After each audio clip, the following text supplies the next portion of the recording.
Ini adalah kolam ikan nila saya yang menganut sistem ras, dan hari ini sedang hujan. Nah ini, jadi di rumah saya sedang hujan, kolam ikan nila saya kehujanan.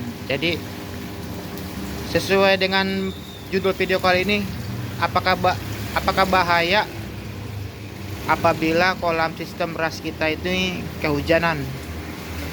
Jadi kita akan bahas di video kali ini, dan untuk itu alangkah baiknya sebelum kita bahas di video kali ini, saya minta dukungannya dengan cara subscribe channel ini, like bila kalian suka, dan bila ada pertanyaan silahkan tanyakan di kolom komentar.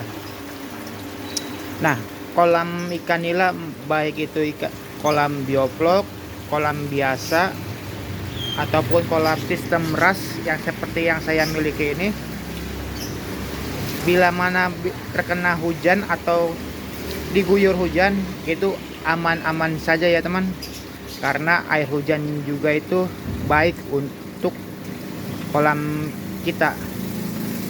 Tetapi yang perlu kita jaga ataupun kita kontrol, yaitu yang pertama tentunya level air di kolam kita ini.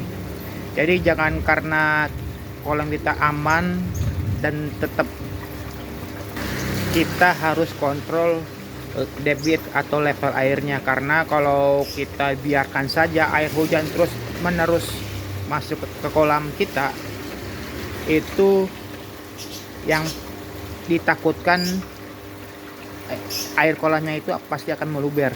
Jadi seperti yang nampak ini adalah semacam pengatur level dari ketinggian kolam yang saya miliki ini. Jadi pastikan level kolam kita tuh aman. Jadi kalau airnya tidak luber, ikannya juga tidak keluar, ataupun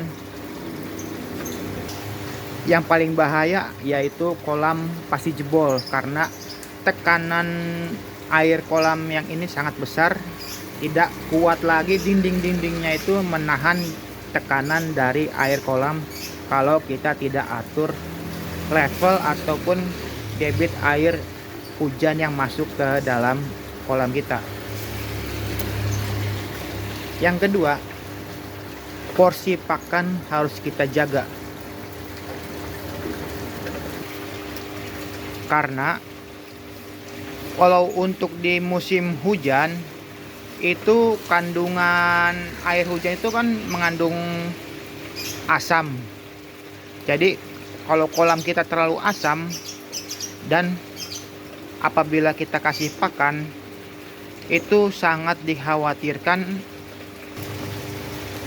kotoran yang dihasilkan oleh ikan itu bisa cepat mempengaruhi kualitas air kolam.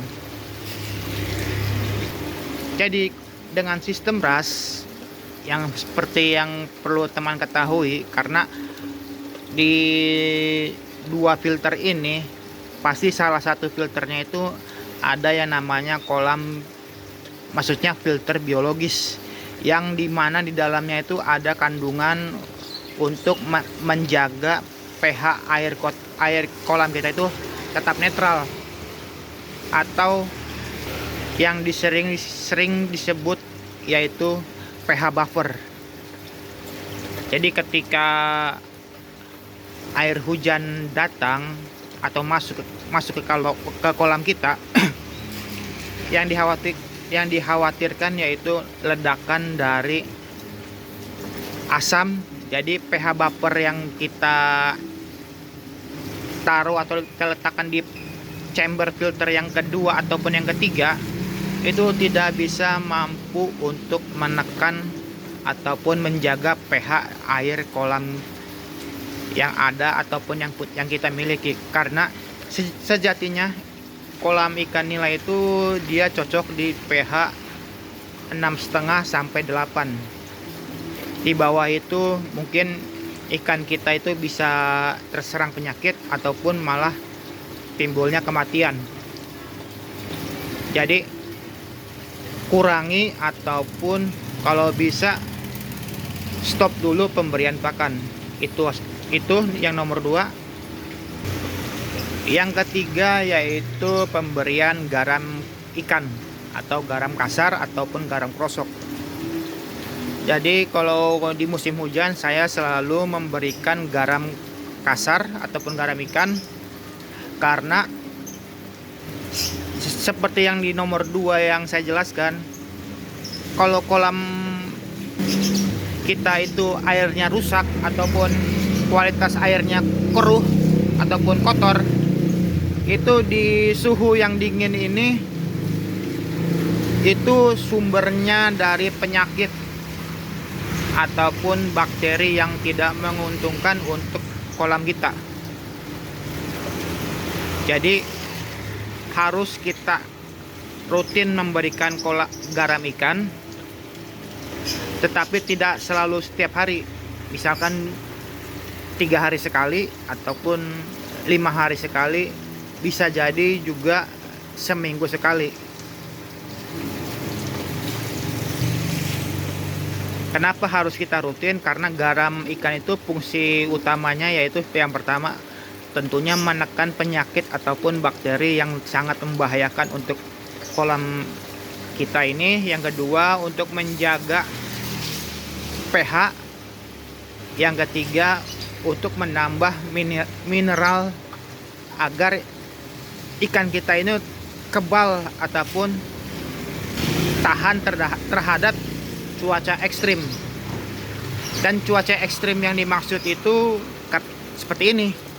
Kadang kita tidak bisa memperkirakan kapan itu hujan, kapan itu panas. Jadi bisa jadi tiba-tiba hujan ataupun beberapa jam kemudian panas. Seperti itulah cuaca ekstrim. Jadi perubahan suhu yang sangat drastis. Tapi di sini saya tidak memberikan garam ikan karena sedang turun hujan ya teman. Jadi saya biarkan dulu sampai hujannya reda. Tunggu beberapa jam, dan bila dipastikan beberapa jam kemudian tidak lagi hujan, jadi saya akan berikan. Jadi untuk ukuran kolam ini saya biasanya memberikan garam ikan itu cukup 2 genggam tangan saya sebarkan biasa, dan setelah itu saya pantau terus cuacanya. Apabila keesokan harinya masih hujan, mungkin saya akan memberikannya 3 hari sekali. Kalaupun hari ini hujan, besok tidak, ataupun jarang-jarang musim hujannya, maksudnya hujannya jarang-jarang, saya biasanya seminggu sekali, seperti itu. Dan kalaupun teman tidak mempunyai garam ikan, kita bisa mencoba di langkah nomor 4. Nomor 4 yaitu rutin membekwas. Maksudnya membekwas itu membuang kotoran yang ada di filter yang pertama. Nah ini seperti yang saya perlihatkan, ini adalah kotak filter yang pertama, ada lubangnya itu, yang perawan putih itu adalah lubang bekwas. Jadi kita buang airnya itu tujuannya untuk mengeluarkan atau membuang kotoran-kotoran yang tersedot oleh pompa yang ada di kolam ini. Jadi tujuannya itu ya sama seperti garam ikan juga. Lanjut ke tips yang nomor 5. Kita harus memberikan naungan ataupun atap. Dengan memberikan naungan ataupun atap, kita tidak perlu lagi pusing memikirkan apakah kolam kita ini terkena hujan ataupun panas. Dengan atap ataupun naungan, kita tidak perlu lagi pusing.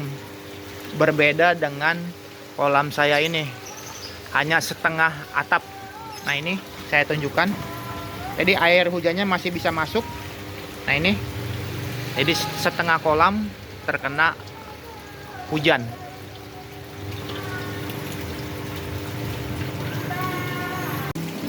Nah itulah cara saya menjaga kolam ikan nila saya ini, yang sistem RAS ini tetap terjaga di kala musim hujan, yang dimana di musim penghujan ini kita bisa katakan ngeri-ngeri sedap ya teman. Salah sedikit saja berakibat fatal. Jadi